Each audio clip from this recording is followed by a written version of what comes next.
Okay, what I've been doing in my sessions of the last 2 or 3 is looking at the doing side of our work, which is about how we reach goals, assess goals, and decide on what our goals are. And we put that in the form of a triangle.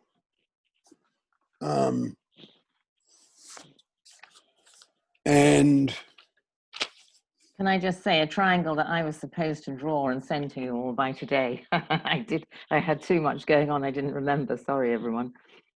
That's okay.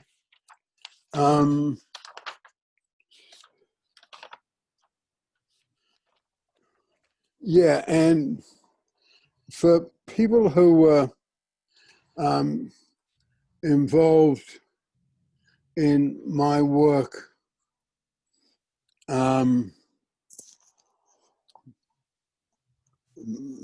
back at other times and in the contribution training manual, this is what I then call steps. So you might remember it that way.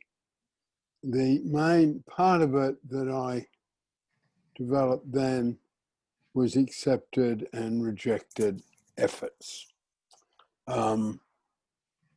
And just to sort of fill in, David called it a triangle. For some reason, I couldn't make the triangle work, but I love the bit about accepted and rejected efforts. And I think so did students. And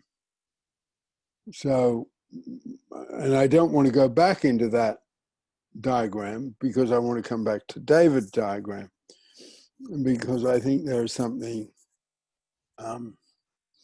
if you have looked at the film of David Pellin, it's on the Pellin website called Activator 1. It's also on YouTube.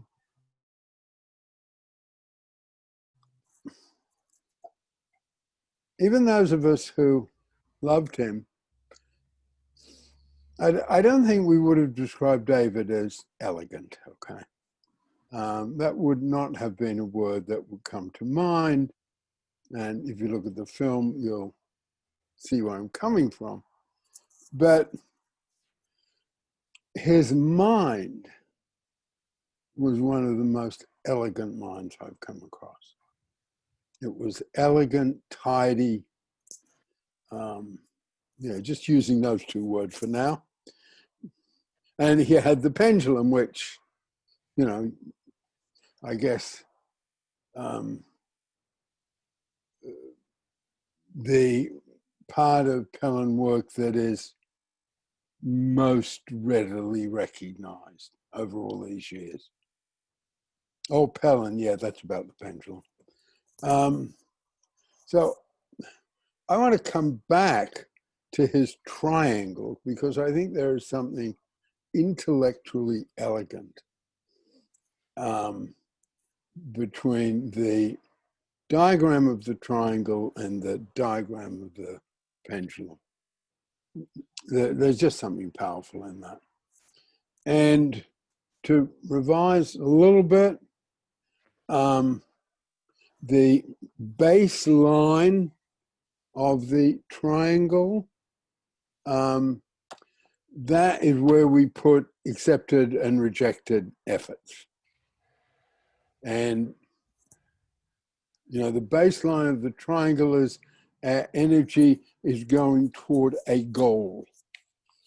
So in terms of the diagram, if you draw a diagram, the right-hand corner at the bottom is called direction, and the left-hand corner at the bottom is called goal. We'll get there with distributing diagrams. I mean, I think we can kind Can I ask for a point of clarification? I know I missed the first minute, but no, what we said we were doing was authority. So I just thought if you have changed it, that's fine, but we should tell people. I just wondered no, I'm what was going on. developing into that, but Right. you're right.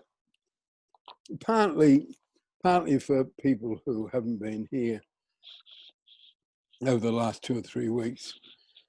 I said I'd do this revision, okay? Right. Okay. Thank you, Peter. Sorry I missed that. No. But just to come in on Mary's point,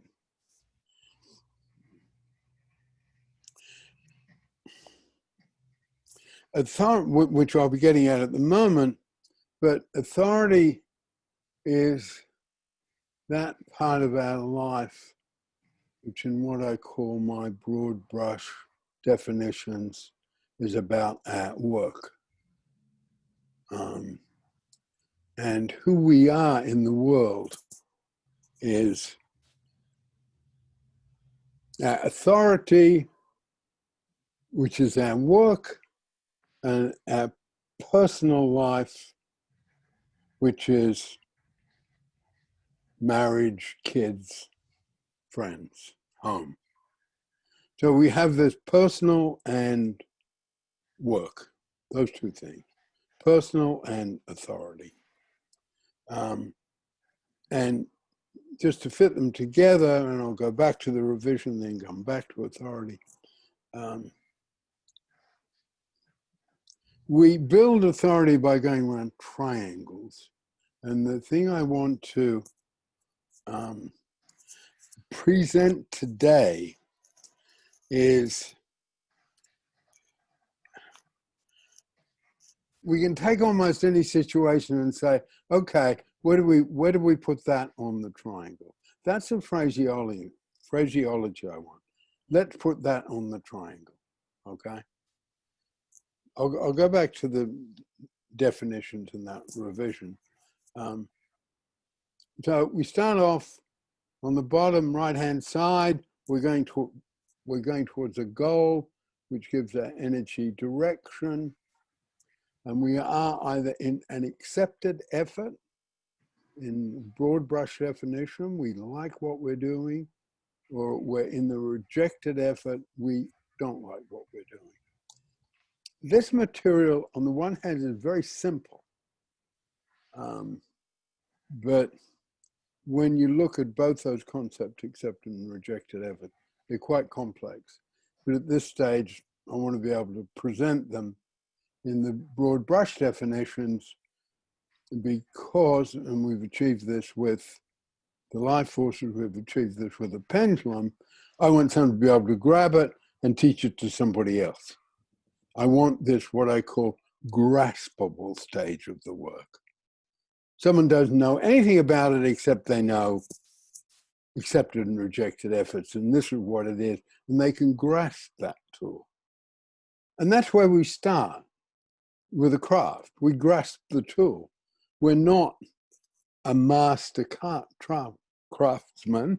We're just someone experimenting at best, and particularly if we're looking at children and young people, playing with the tool, enjoying it. Oh, where would this go? And that's where, as well as introducing authority today, I want to also introduce this method. Okay, let's put that on the triangle. Where's it fit?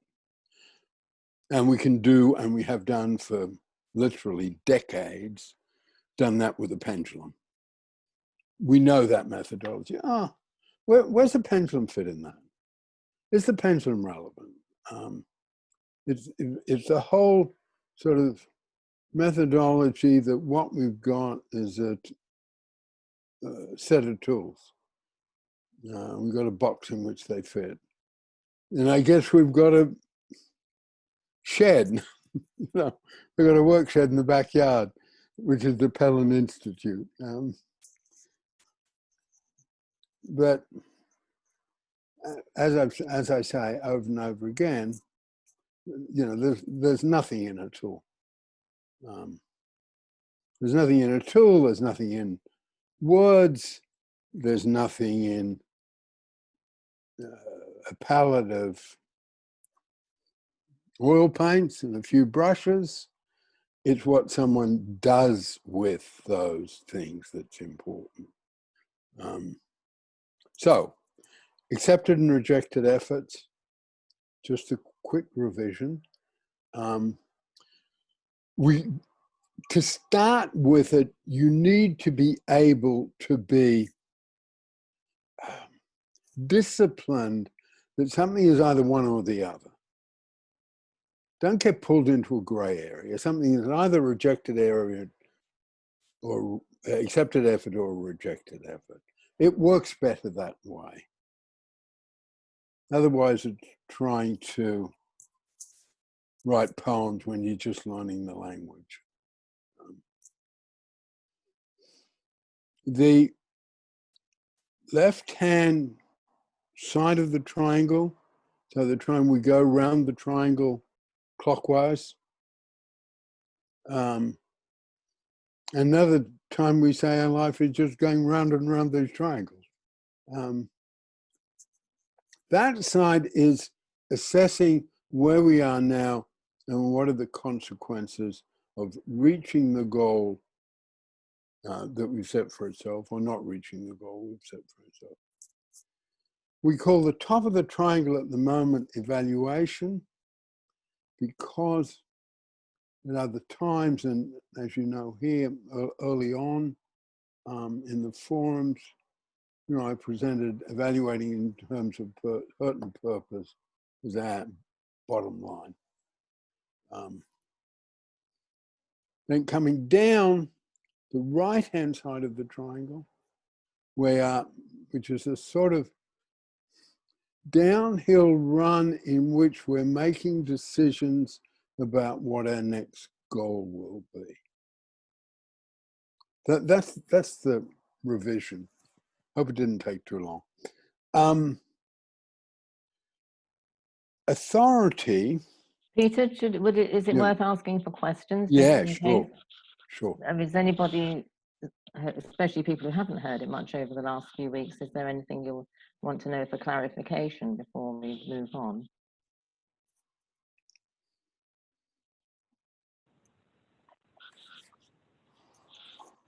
Hello, I don't know who 813-417-1655 is. Can you say who you are? Cease. I thought it might be. Hi, Cease. Hi. Peter's just reviewed the triangle, and we're going on to authority. That's where you are, where we are. Okay. Okay. All right, I'm on my phone right now. So. Yeah. Okay, I'll mute you. Do you know how to mute yourself or unmute yourself on the phone? Okay, great. Okay, Peter, sorry. Oh, Victoria's got her hand up, Peter. Yeah, sure. Just have this old-fashioned thing from the old book. So if you can show one more time, the old, I think it's from 90, whatever. If you can just show me one more time so I can visualize what you were just talking about. And if you can't see the words, just put yourself on speaker view, and then it's big enough to see. I don't know about on a phone, but on a laptop it is. Yeah, I will.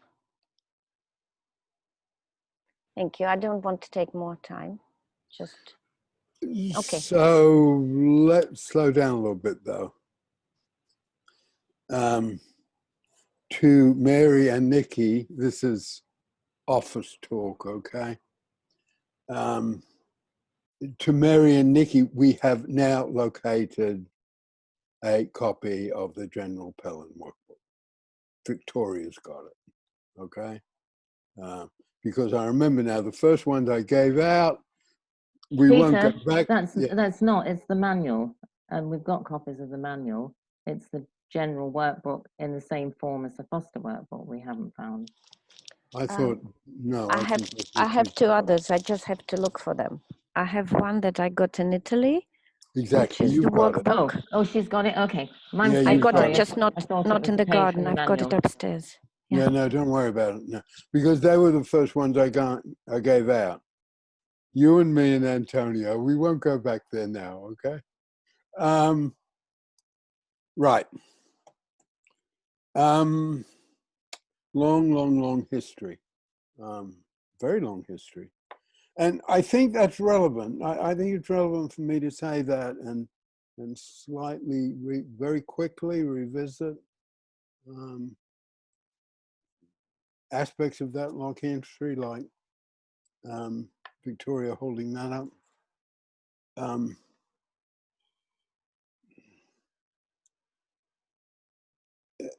David Pellin's concept of authority, and the phrase I used earlier, elegant. Yeah, he had a very elegant mind, not easy, okay?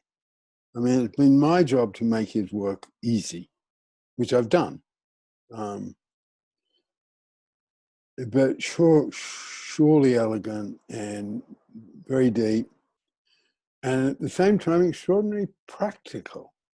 I mean, we could each go around and saying some task that we're engaged in over this weekend, and we could put it on the triangle. We really could. And what authority is in contribution training and in Pellin work, it is using the word in a very different way. It is, in a broad brush definition, all the stuff we've done and accumulated. In a more formal definition, authority is the structure of our accomplishments, okay? A real broad brush definition, as I mentioned earlier, it is our work. Like any tools or like any set of words,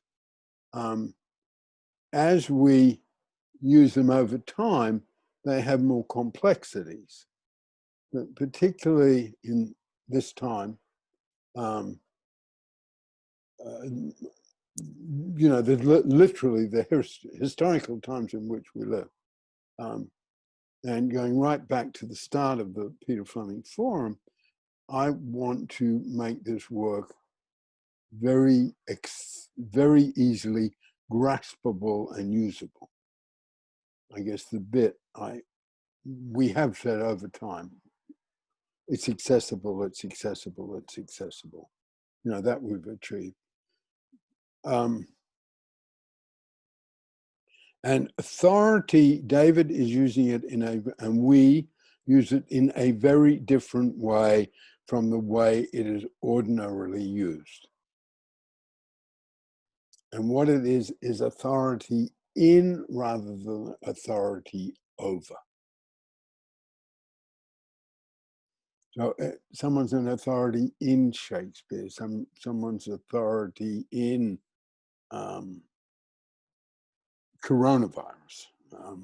Someone's an expert about coronavirus. Someone is working in an emergency department of a big hospital, and their authority is the work they are doing. Their authority is the skills they have, the accumulation of education that has put them in that place, the job title they have, the things they are carrying out, the way they are recognized because they are doing this both life-saving and life-threatening job. So it is a way of looking at our lives that in a sense is uniquely ours. And it's my job to make this, make the concept of authority crystal clear. And the element that we've touched on recently, the political dimension of Pellin, put it that way. Children who grow up with the privilege of a nourishing family on a daily basis are taught the importance of authority, what it is, and how to develop it. Yeah, I know your kids, Victoria. And, you know, on a daily basis in a good family, kids get this. Whether it's values, you know, if you know, if you spilt the milk, you've got to own up to the fact you spilt the milk. If you know, to little ones, you know, if you do this, you know, we will give you recognition. You know, if you can count to 5, you'll get recognition. There are a set of what we call the authority definitions, authority equations that I want to do, not today, but next time. The authority is all about whether it's the toddler,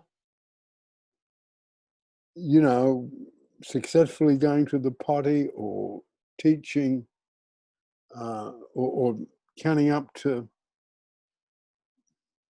10, or the 6-year-old who can, you know, tell the newscaster that my daddy changed the world and knows it happened and be recognized because her daddy changed the world. I mean, that's a huge recognition. Or a young man who stutters rather severely. And goes on television as observed by 20 million people stuttering, as happened at the Democratic Convention later on Thursday. You know, that's authority. Authority is who we are in the world. And that's why we say, you know, the broad brush is our work. So the toddler's work is not to soil his pants and to learn to count to 10, and the older child is going to school. And that's authority, that's developing authority. And what I want to get across here, and some of the definitions of it, some of the ways David defined it, I want to look at next week. But I want to get across a feel for it, a feel for what authority is. Because there's one very large implication of this part of our work, which is both sort of radical and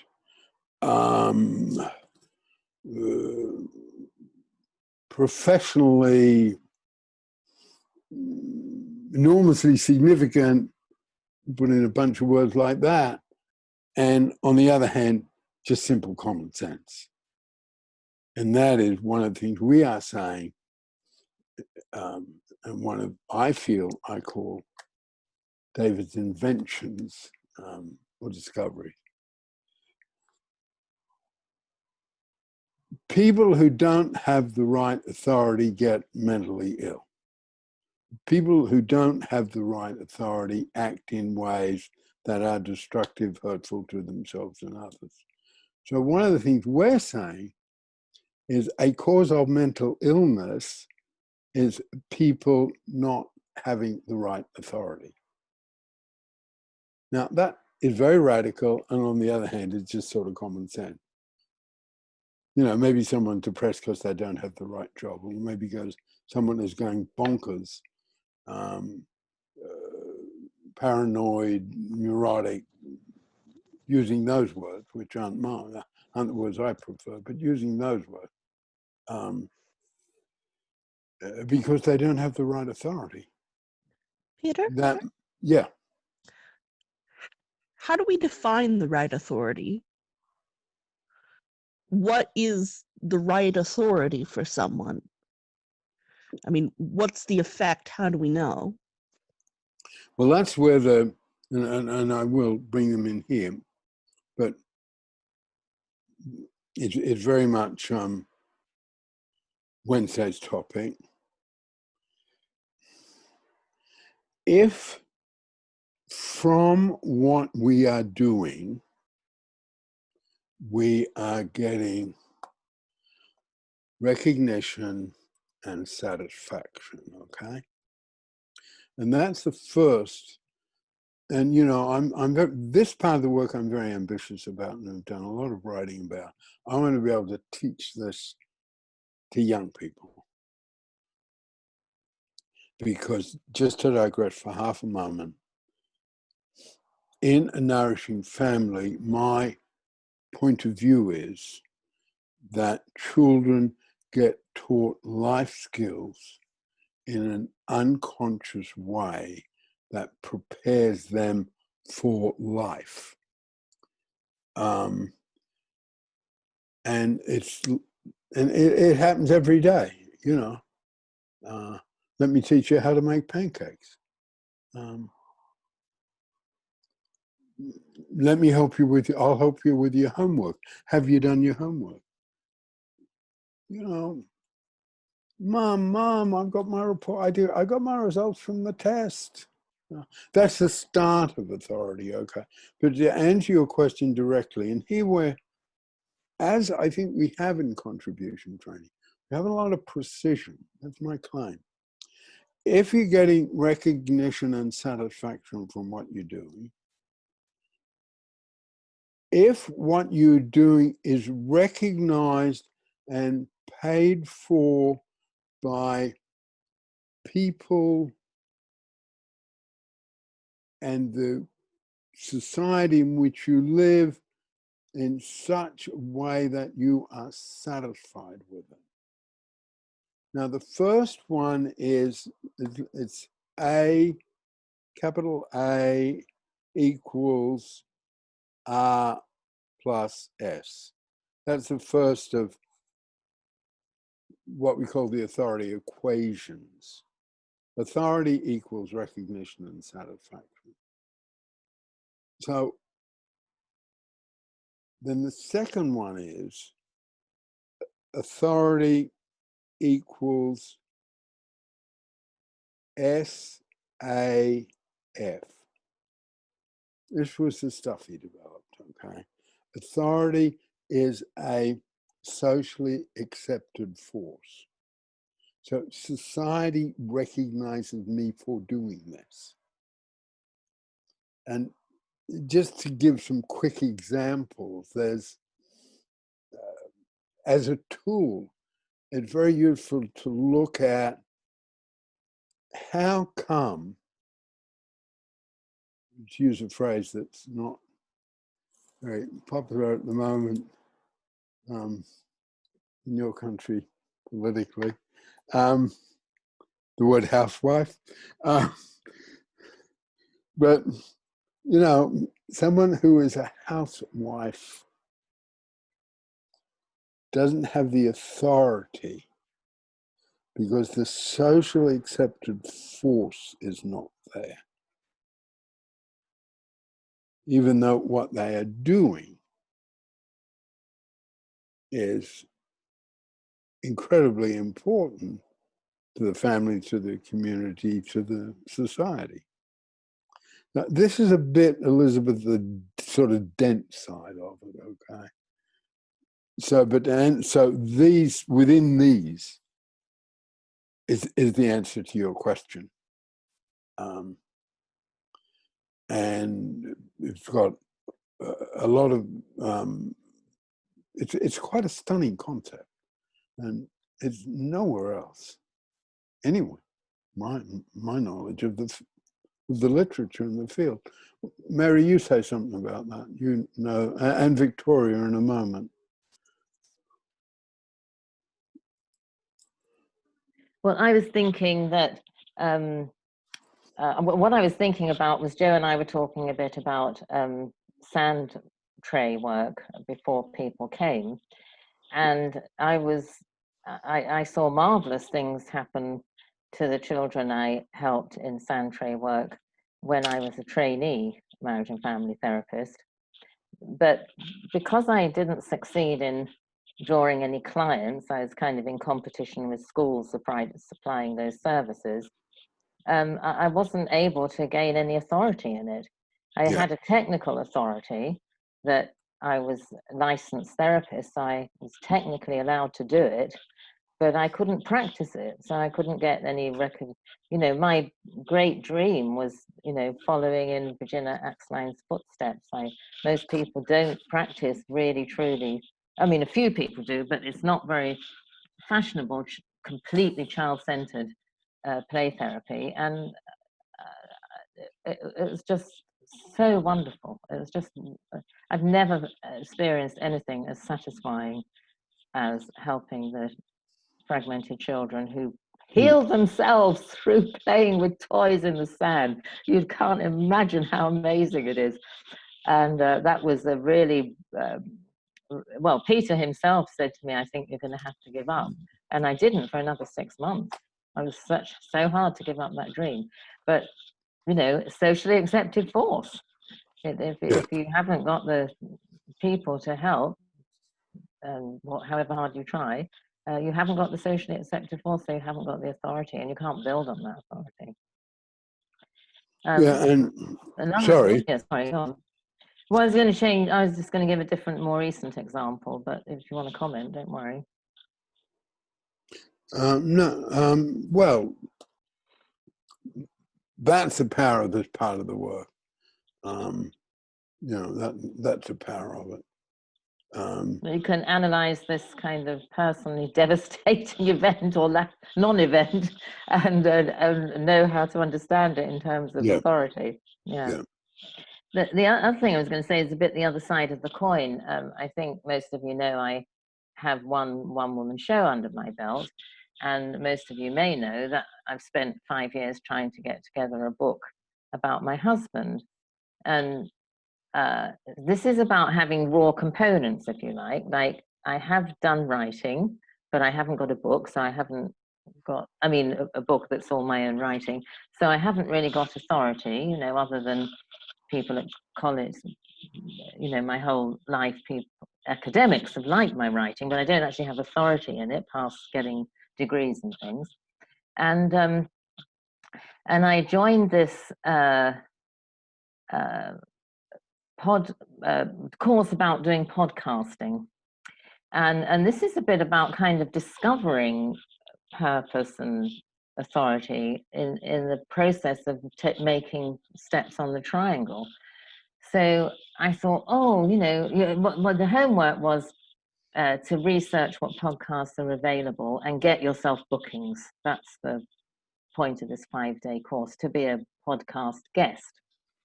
So I thought, oh, well, the most practical thing to do would be to get podcasts around being able to talk about the Pellin online training in January.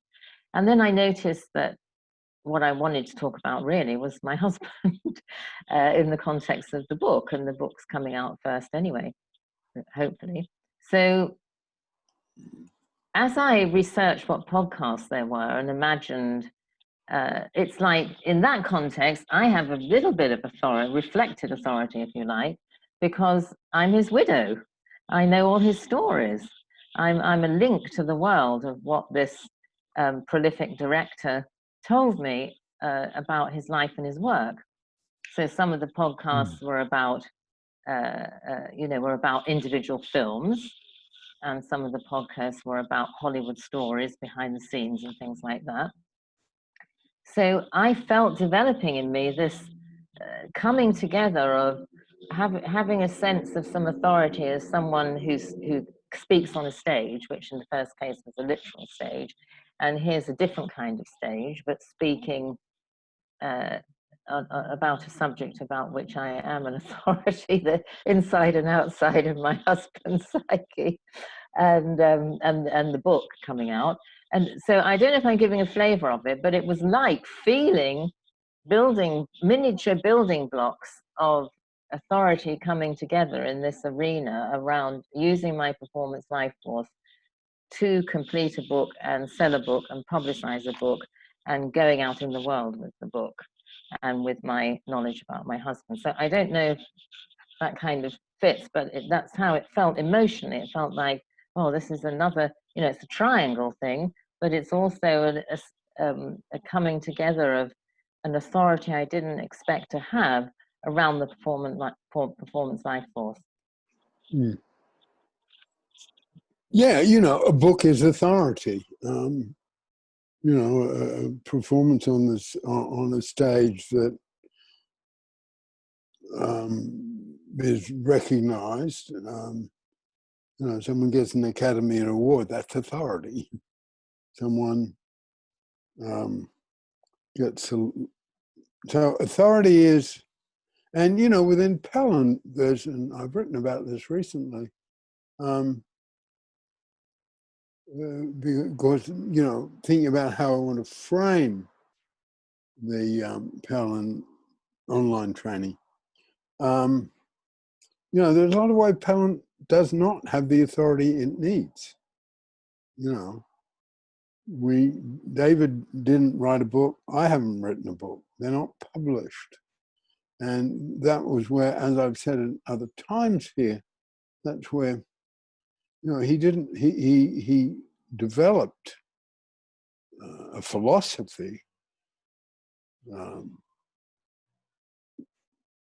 which is full of ideas which do not protect him and through which he can be criticized.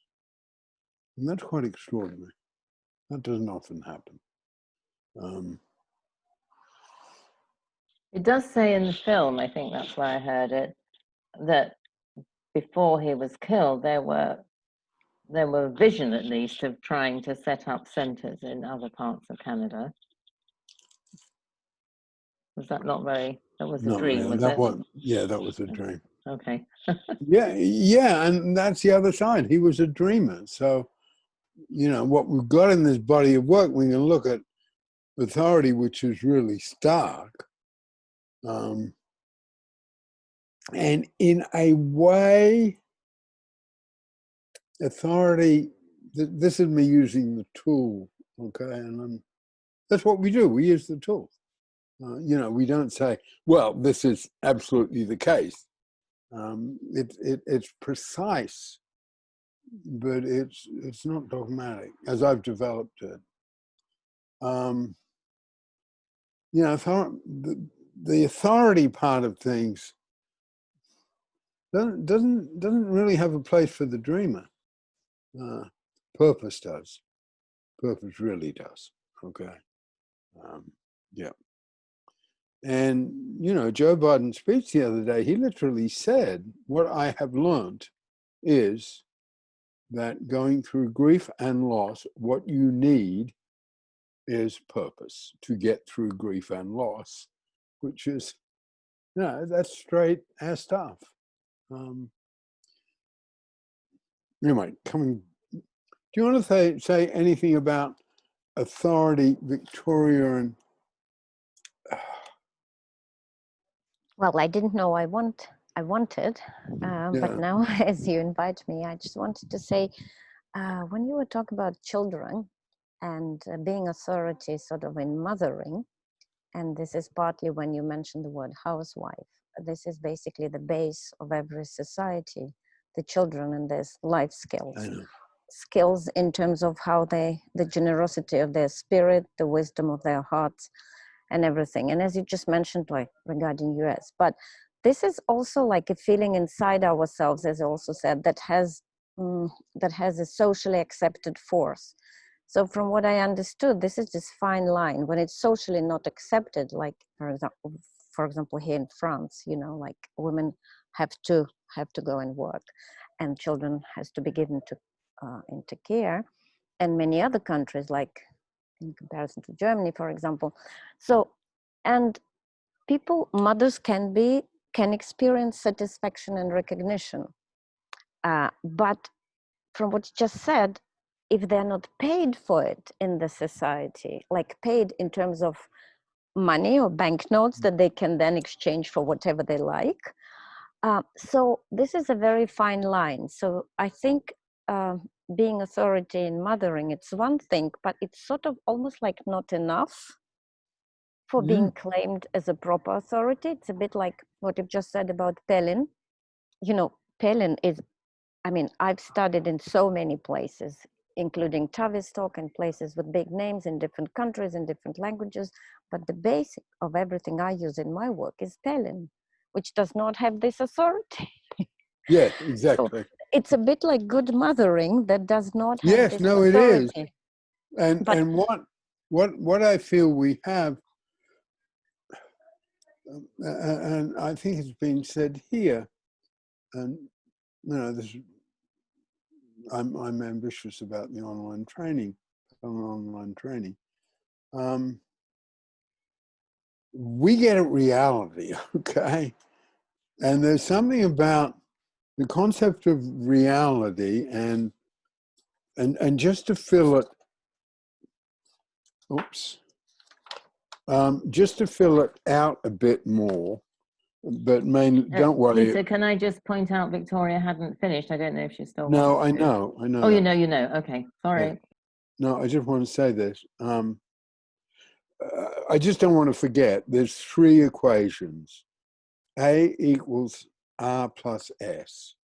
That's authority equals recognition and satisfaction.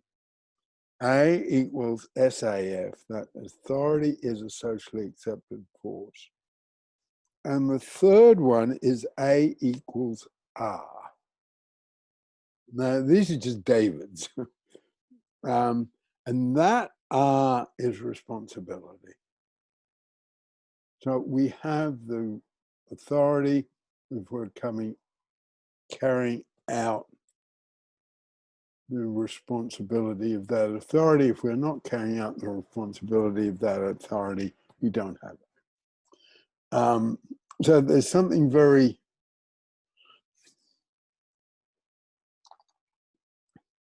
realistic, perhaps is the word I want to use, about the authority material.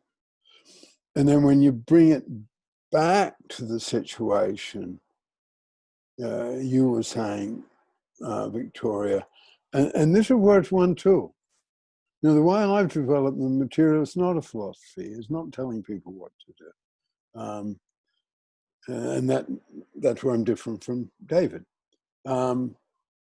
It's using these tools to look at these situations.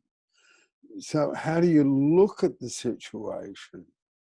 And it's intriguing about women, housewives not recognized, didn't have the vote, but then got the vote. Then if you were a black woman, you didn't vote. But when you get elected to the House of Representatives, you have authority, okay? So there's something stark about this, that, you know, Ellie, Cori Bush or Alexandria Ocasio-Cortez, AOC, they are congresswomen. That is authority. That is recognition and satisfaction, socially accepted force. Authority equals responsibility. Go back, Rosa Parks, who was, I think a historian would say, was a more significant figure than the two of those, didn't have authority in the way we are defining it. And she knew she didn't have authority the way we are defining it. you know, I'm a great figurehead for you, aren't I? You know, so, you know, these are tools to look at those issues, okay? These are tools to look at the issues of, and of course, you know, women who were slaves and brought up white children, because that was their job. And they even had sort of a bit of authority because they had that role, but not much. So, you know, this is where, for me, and for where I am taking this work, there's a lot of political implications about that. The privileged know on a daily basis how to raise their children so their children will have authority. And foster kids do not get that. You know, don't get pregnant and try and stay out of jail. Not getting pregnant and staying out of jail, there's not much authority or purpose in that. But if you're a foster kid and you've done that, you've fulfilled the expectation people wanted to put on you. I don't know if I can give you a feel for it, but that's sort of what authority brings in. And that's where, you know, seeing it as a socially accepted force. And it's recognized or it's not. It's a little bit cut and dry. Using this tool to look at those issues, okay? And of course, there's tons of other uses of the tools. I just happen to go down in that direction because I've got an aim to be able to teach this concept to kids, and I think we could do it. And I think it would give them a leg up. I mean, I know my kids, I know Victoria's kids. You know, they get authority, you know, with their meals when they're little. You know, it's just sort of fed into their lives all the time, and room is made for it, and all of that. Don't even think twice about it. That where in this work, and this is well, it's really more of a training course, but to put the material in. Authority is the part of our life that we can build really directly. You know, we set ourselves goals, we reach them, we go around triangles, and it's what we call the conscious contribution. You know, we can build our life with a series of sort of conscious building blocks. We go to school, we learn, we get a high school graduation, we go and get a job, or we go to university, we get another degree, we get recognized as a carpenter or a computer programmer. That's authority. Anyway, I realize I'm not leaving very much room, so I want to slow down a bit. As my pendulum, I have a certain high that I get into,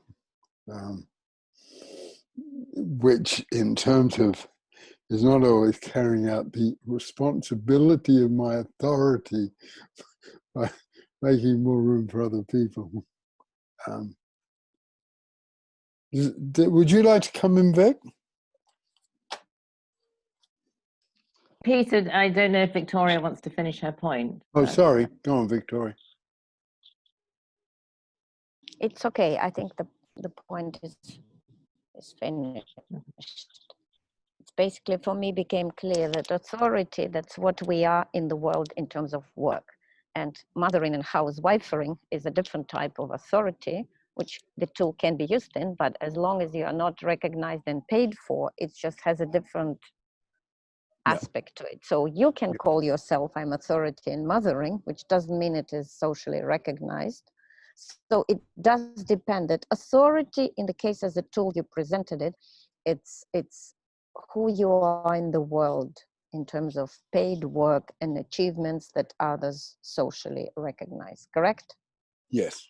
Which doesn't take away authority in other things, like in dancing or in climbing or whatever. No, well, we poem see that writing that- sort of, we bring it in differently, okay? But, and again, you know, it's a body of work that's not perfect, and neither it is not perfect and it's not finished.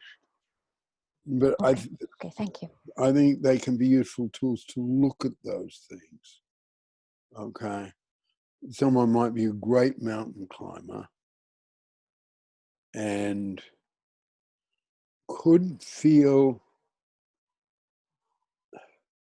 a bit empty because that person is only her and her immediate friends that know she's a great mountain climber, okay? Then she sets up a school for mountain climbing or becomes a teacher of mountain climbing or, you know, makes a film made. about, gets a film made about the mountains she climbed, and then it's authority. So I guess it's a tool that within which we need to find its simplicity. But it doesn't have, you know, answers just because it's a good tool. It doesn't mean it can answer, you know, why do care providers get paid nothing and doctors are on top of the pile. It's the way I see it, and that's where we come back to evaluating in terms of hurt and purpose. Bankers are, not the doctors. Yeah. So Peter, if I was getting excited while you were teaching because of although you can't create, excitement is making me trip over my words. For me, a really interesting part of this tool is things like working with foster carers and training them so they have some authority, even if it's, you know, it's not a university degree, so it's not got the socially accepted force of some other things. But to me, it's really exciting to give purpose and authority to people who haven't come by as a right of birth into a privileged situation. And it's a dent, you know, it's a small dent. And if somebody had really something powerful to say about mothering, you could use the tool to say, you know, well, you could use the film example again, you could make a film, you could write a book, you could set up a podcast, then that has some of those aspects of, I guess, because there's people recognizing you for what you're saying, for your natural ability to mother. It's all limited by the white male patriarchal structure we live in, but it's nibbling at the edges. It's giving people a sense of accomplishment and recognition within the sphere of their lives that's meaningful to them and makes a difference from the emptiness of always being on the bottom, right? People getting authority through Black Lives Matters, organizing meetings and becoming an activist. The young woman who also spoke at the convention, they certainly collected some wonderful stories, who was able to say that when her father died because of going to a karaoke party and getting COVID, she said his only pre-existing condition was that he believed in Trump, and he died for that belief. And you know, she has the recognition through going viral on social media to have a choice about which I think she's making, to become an activist. And so you know, anyway, I just think that part of authority is limited in its effectiveness because of the power structure, but it's, I just tell you this little story. I love this story. It was at a conference about domestic violence and sexual assault, and somebody, a keynote speaker, told the story about a little, it's quite famous, so some of you may already know it, a little boy walking along a beach, and there were thousands of stranded starfish, and he was picking them up one by one and throwing them into the sea. And an adult said to him, what are you doing that for? You're not going to make any difference doing that. And he said, it makes a difference to the one that gets free in the sea. Wow. Yeah. And also, I mean, just to give a sense, because, we have political values and we have religious values, and they're not all the same. But I guess I want to find a way to be, while Pellin does have this political dimension I'm developing, to also have a way of saying, these are tools that you can use to look at complex situations and come up with solutions, and in terms of triangle, goals that will work for you. Because if you, but at the same time, they're tools, they're limited. Anyway, someone else want to come in?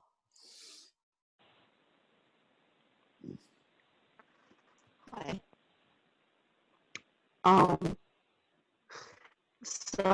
You'll forgive me for sort of stumbling towards my point. Elizabeth, your sound's just gone horrible again. It was fine last time you spoke, but now you're unable to hear you. Still bad? Yeah, still bad. Try again. Never mind then. Yeah. There's Why just don't you nothing put? to do for it. You could put something in the chat if it was simple enough to be read aloud. But It really isn't. okay. Sorry about that. And Cynthia had her hand up. If you want to unmute yourself, Cynthia. Yes, I was just thinking of something, because right now I'm in the middle of a YouTube class, and how there's some really democratic ways to get authority right now, in terms of particularly in terms of YouTube, and actually that's what the whole class was in this term. Yesterday's class was all about the practical aspects, how you build your channel, how you get authority, and things like having something the same time, putting a new video at the same time every week, and that kind of thing. But I'm just thinking about how many, in a way, particularly, and a lot of younger people are doing this now, they're really building up authority in something just through a YouTube channel or just through their social media. And I just think it's really interesting. I don't know if I have anything else to say about it, but that's... Well, I guess that's just precisely, I think, what we want with the tools. Be able to use it to look at that situation. Because I think it is absolutely true that, well, a great deal of authority is knowledge. And, we go to school to get knowledge, and then we have to go to libraries to get knowledge. And knowledge, is quite restricted. Not everyone is comfortable in a library, historically. They'll look at me if I walk into the library. And now you can get it all on YouTube. I mean, and that, because there is a huge connection between authority and opportunity. Huge connection.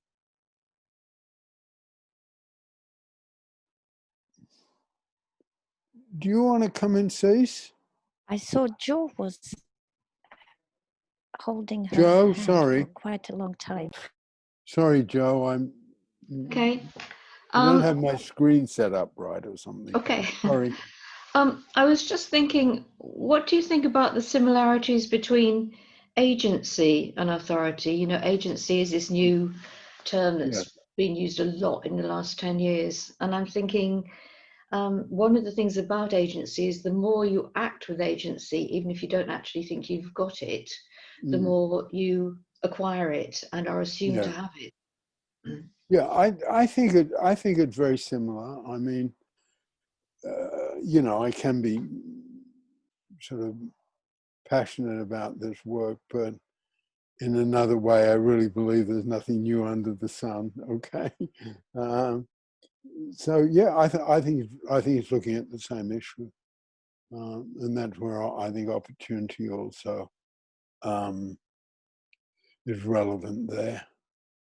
Of course, how do people get access to agency? How do people get access to authority or not?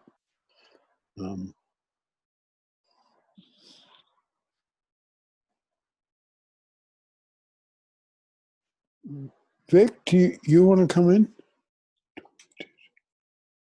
All right, thank you. I'll say a couple of things and I'll try to really keep it short. And one of the reasons for that is there's a lot of things said here that are quite triggering. And I mean that positively, but they also, they've raised sort of questions that I'm not too sure about. And that's not a negative thing, but so I'll try to restrict that. But what Mary said about children was significant and brought back some memories to me. And this will connect with the topic under consideration, which is authority. When I was, well, interestingly enough, let me get this straight, right just immediately after the time that I spent in the activator unit, I was associating with the activators and with David for about a year. Then he passed away. And then I think in the next year, I had a special experience for a whole year and a half. And that was, and there's a whole sort of spiritual story behind this, but my mother encouraged me to go down to, I'll make this really quick. I was on a spiritual quest, and I was in the alcove in my room. I'd be meditating and doing things like that. My mother would stick her head in, "What are you doing with your life? What are you going to do?" You know, and I'm so grateful she did. And I said to her, "Well, I'm trying to figure out what Jesus meant when he said, 'Be as a little child.'" And then my mother then said something to me that I will be forever grateful. She said, "Why don't you go down to the community center a block away from our house and volunteer to work with the children? Maybe you'll find out that way." Now, that's an absolutely remarkable thing, because I did that. I went down there. Now, you got to remember, this is 1972. Men weren't working with children. So I went down there, and an amazing thing happened. And that is that they said, well, okay. You know, so I volunteered, and I started working, and all these little children would come. Like there's about 30 or 40 children. We're talking about 3 to 5-year-olds. It was a daycare center. And all the other supervisors would be female, right? And these little children would come running around me, throwing their arms around my mother, like, Mr. Flag, will you play with me, right? And I was, wow. You know, and because a lot of these children were missing a father in their life. Yeah. It's one of the, you know, it was just amazing. And the thing that happened after that was that they came to me, you know, the bosses, the boss lady, and they said, "Look, we'd like to hire you. We want to create a position. There's one condition, and that is you have to go to school and take early childhood education." I said, "Okay." So they created a position, and I actually became an employee, and I worked with the children for a year and a half. And I've always looked back at this, and it was one of the most delightful, what Mary was saying really triggered this in me. It was one of the most delightful experiences I've ever had. And when I think about it now, we got to realize that this was all of a sudden I had authority, like really quickly, right? And it was recognition, and it was satisfaction. And it was delightful for me. It was absolutely delightful. So I did that for a whole year and a half. And I've got many fond memories. I can still see those children's faces. Believe me, this is a long time ago now, right? Almost 50 years. Now, the interesting thing here, and I'll connect it up with what we're talking about authority, is it came about, and I can't fully explain this, but it came about that I couldn't see, quote unquote, a future. What was I going to do? Right? Would I, and I thought about, well, I'll go and get an early childhood education certificate. But no men anywhere were working with children. And that would be one of the reasons that I didn't do it. Yeah. But there were other things going on in my life as well. The point I'm trying to get at here is that, and Peter's been saying this, and we've been talking about using the tool to see things. And this is really significant. I'm inclined to believe, and I'll just throw this out, thinking about this, I'm inclined to believe that two things could be said about authority here, and they're paradoxical. And one is that, and Peter said something about the structure of authority. But the other thing is, authority, it seems to me, can also be very fluid. All right? You can pass in and out of authority because people recognize, and then the circumstances change. Your skills may not have changed, but suddenly you don't have authority. And the other thing I would like to just throw out is that you may have authority. You may be socially accepted. You've got the recognition, but you might not have satisfaction from it because it's not a particular interest. What if you're doing something that everybody says, wow, that's great, and you're getting socially accepted and you're getting paid, but inside you're thinking, this isn't really what I want to do. So you're not getting a lot of satisfaction. So I'll try to close it off by saying, and I was sitting here, I just want you all to know, because I knew David, I spent a year with him, that when Peter, I was sitting here and I was thinking, now, Peter, are you going to say authority equals responsibility or not? Are you going to say authority? And I was sitting here, and then he said that, he said that, he said that. I thought, wow, you know, that is so wonderful. So the final thing that I'll just try and say here is that I'm thinking, oh, the other thing I wanted to say is this. One of the, and again, the genius of David Pellin and of Peter carrying this on is this. Peter said, and I'm so pleased that you said this, authority can be a child learning to tie their shoelaces. Now, a child learning not to wet themselves. And I'll be really candid, I wet my bed for many years, even as a teenager. And it was a big problem. But anyhow, the point is, what's really significant here is this concept that David developed and that Peter has developed. If you can look at authority as a child learning to tie their shoes, and if people will really accept this understanding of authority, and it includes the pianist who's getting recognized worldwide, if you can do that, then there's 2 or 3 things from that. First of all, the children, and Peter's mentioned this in fostering, the children are going to feel significance. They're going to feel valued because they're part of quote unquote authority. The other thing that may be result from this is that the big people who have all this, maybe it'll chop down their arrogance a little bit. Maybe it'll introduce a little bit of humility. Sure, I've got great worldwide authority, but this little child who just learned to tie their shoes also has authority, right? So this is really, really powerful to me, and I'll cut it off there because it triggered a lot of things in me, and I just thank you all for everything that's been said, but also especially to Mary, that really touched me about the children, brought me back when I had this authority, and then it disappeared. So I think that authority is both structural, but also fluid, and I wonder what you all think about it. Cease.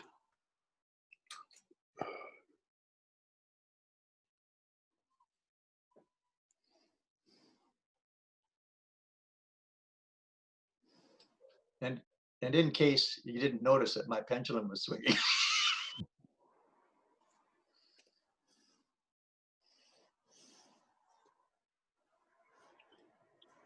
I don't know if you're having trouble unmuting yourself. I pressed something called ask to unmute, but I don't know how that works on telephones, Cease. So I just wanted to respond to what Victor said, to say I thought that was very interesting, and I kind of get the feeling of what you're talking about, the structure and the fluidity. It's a fascinating, wide-ranging subject. So, Cease, do you want to put something in the chat if you are trying to unmute? Because we can't tell if you are. I don't know if you can even do chat from the phone. I'm woefully ignorant as the host about what happens to people when they're connected by phone. I'll have to get Nikki to give me a lesson. Anyway, Peter, oh, Joe's trying to say something. It's all right to unmute yourself. Okay, just in response to Vic, I think your point about fluidity is very important, and it ties in with what I was thinking about with agency, you know, that it can fluctuate so much, it's so situational. And also thinking, of course, in this COVID period, it must be for many people a period of exceptional decline and up and downness in in authority for a lot of people who've had it, and then suddenly it's yanked away from them, particularly professionally. Yeah, no, I think that's true. And there's a part of this work that, well, you know, as we go ahead with it next week, that's about what David called threat to authority, which is, anyway, that's Wednesday, but particularly powerful. And loss of authority is huge right now. You know, so I think what I want to do is to get the concept across. Because if we could just take in how right now how people are losing authority, just having it taken away from them. Yeah, I mean, people lose their lives in hurricanes or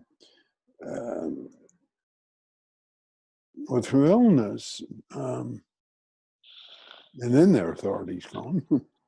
But, you know, people are still around, and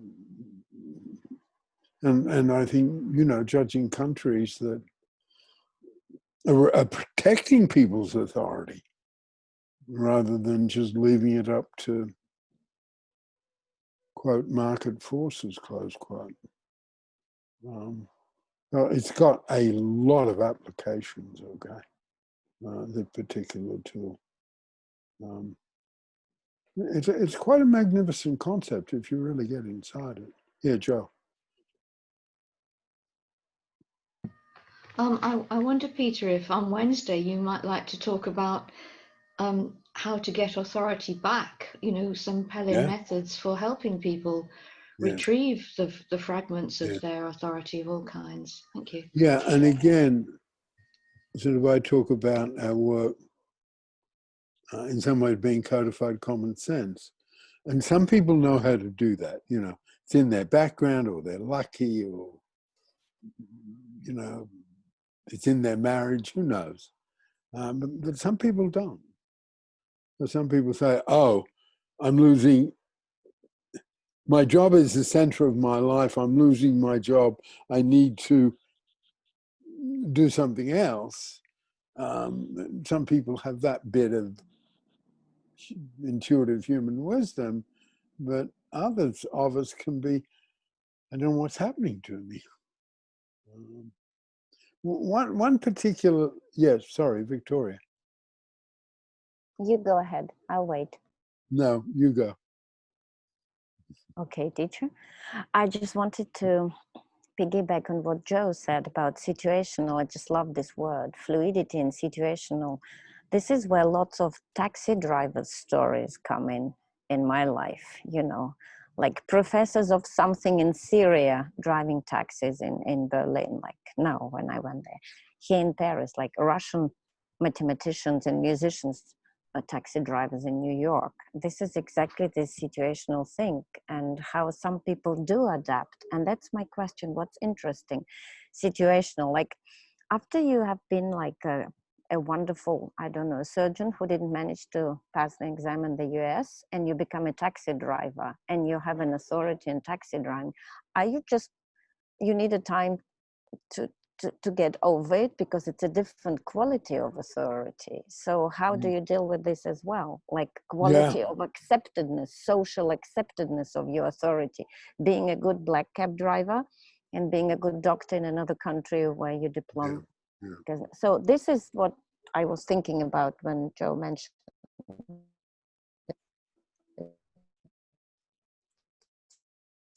situational authority.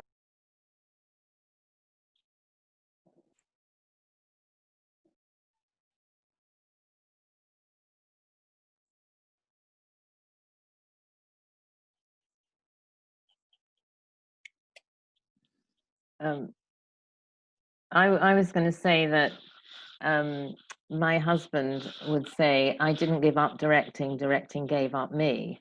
And he lost his authority as a film director situationally. People didn't give him more films. Apparently he was offered lots of television, but he didn't want to have a reduced authority. He didn't want to go into television, which he'd started out in the, I mean, he'd had alongside his film career in the 50s. And that was his huge struggle of his retirement, which eventually found a measure of acceptance of being retired. But I met him 10 years after being retired. He had no acceptance of it at all. His life was he was quite bitter about his life and didn't appreciate everything he'd achieved until a lot of hard work on my part helped him accept his career more.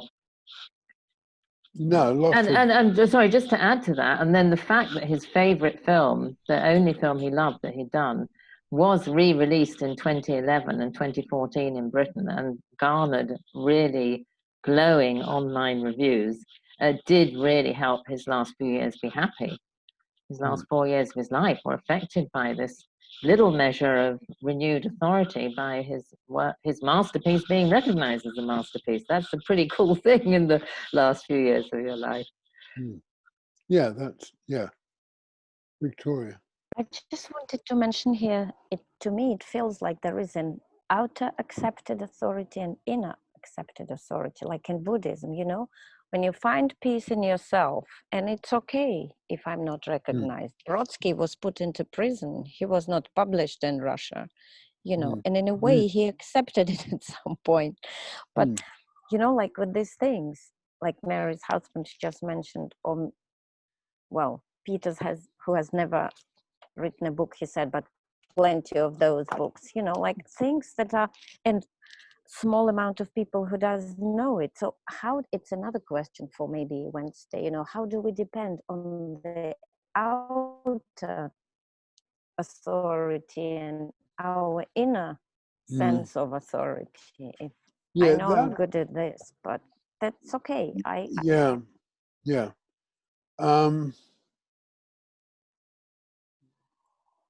That was not a question for answering right now. It was just No, brainstorm for when.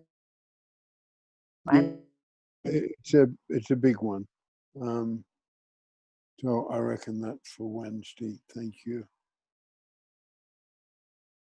Vic. I don't want to distract us, but a quick question, Peter. I remember, do you recall David using the term self-identity? I'm going to hold this up. This is the way I seem to remember it. And that is that the triangle and authority were the conscious part of a person's life, and the pendulum and the self-identity were the unconscious.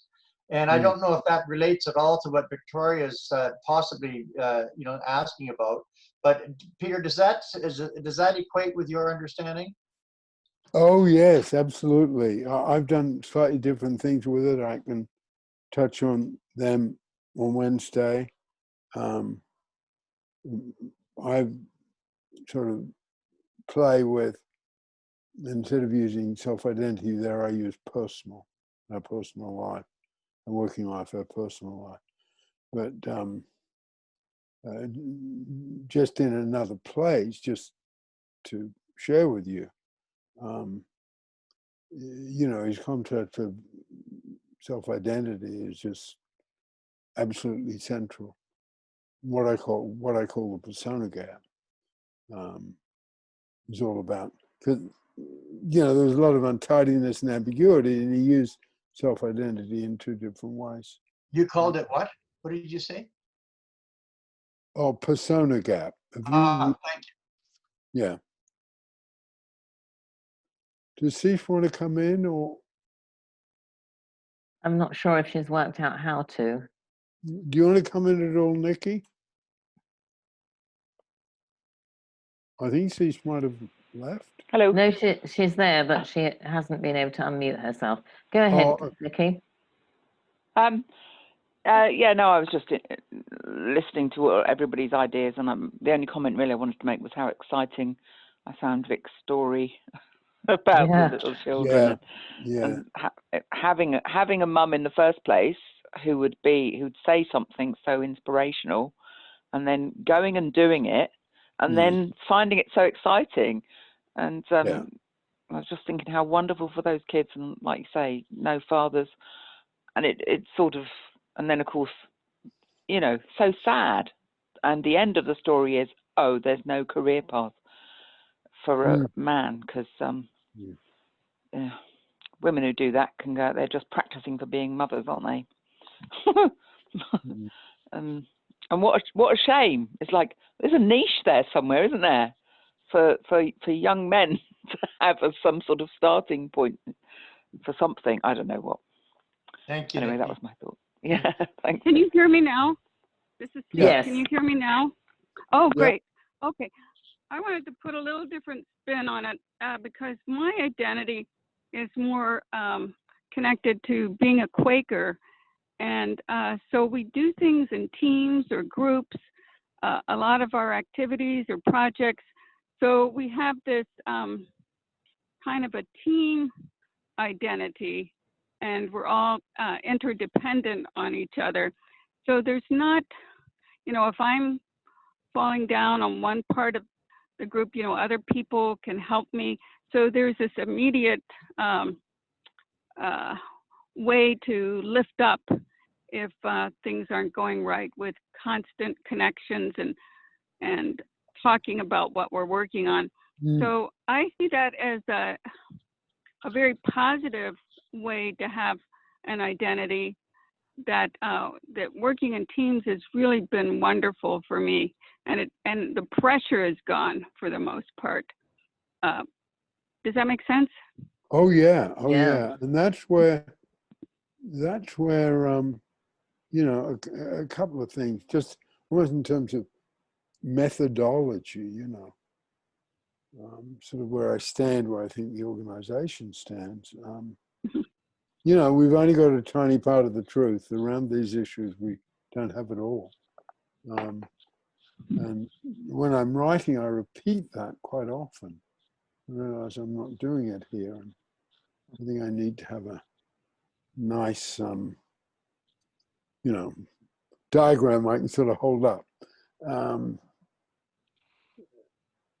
Because I think some of these issues, you know, we don't have all the answers, and the authority that people get through that, because I appreciate you bringing that up, Cease, because you know, if we take AA and then bring this concept in to looking at AA, we got a struggle on our hands, okay? You know, and that's where it's tools. It's not sort of boxes, because does someone who's been going to AA for 25 years and been a sponsor and all of that, you know, I think that's the same sort of place that you're talking about, Cease, you know. Yeah. But I think, sorry. I was going to say, even when I wrote that book I was mentioning last time, The Moral Entry, it was really a teamwork. I had somebody with publishing, somebody with editing, somebody with adding content. So it was still a group event, even though my name's listed as the author. So that really, I couldn't have done it without that. I wouldn't have done it. Yeah, and you know, the Quakers, you know, the Underground Railway couldn't have, had to be a team event, okay? It wasn't going to work without it. Yes. Right. Can I ask that we move to the ending round? I do have another meeting shortly. Yeah, sure.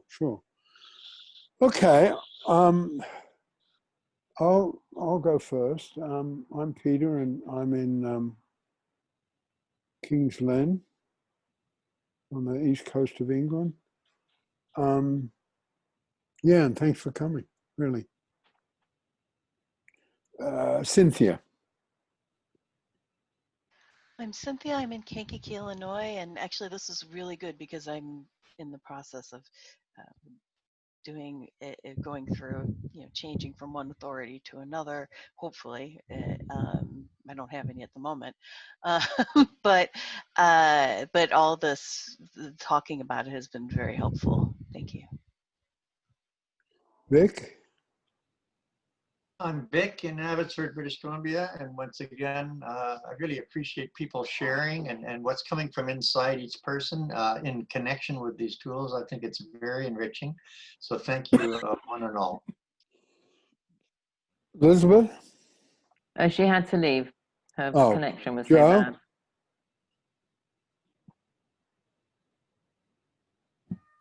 bad. Thanks, Ev. Oh, it's Joe in Yorkshire, England. It's been very interesting, and I've particularly been fascinated by the discussion of authority and the idea of it being fluid, and Victoria's point of there being an inner and outer authority, which I think is a really important way of understanding it.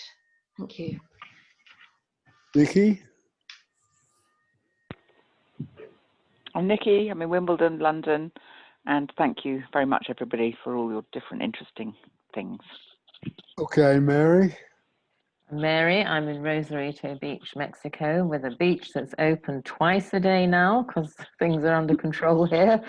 So that's fun. Okay. Okay, bye-bye, everybody. Hang on, Cease. Wait. Oh, sorry. Tampa, Florida. Yes, okay. It's somewhere between 85 and 90 degrees here, but I'm by a river and beautiful trees. So this was a really, how would I say it, motivating talk today. Really got me thinking, so thank you. Okay. That's great.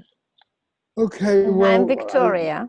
I'm Victoria. Yeah, sorry, Victoria. I don't know what I'm doing. That's okay, no worries. Oh, No worries, I jumped in. So I'm back in my garden in Paris and very happy to be back here to the group. Thank you. Okay, thank you. Thank you all. Thank you, everybody. Thank you. Bye-bye. Bye. Bye. Bye. Bye. Oh, I better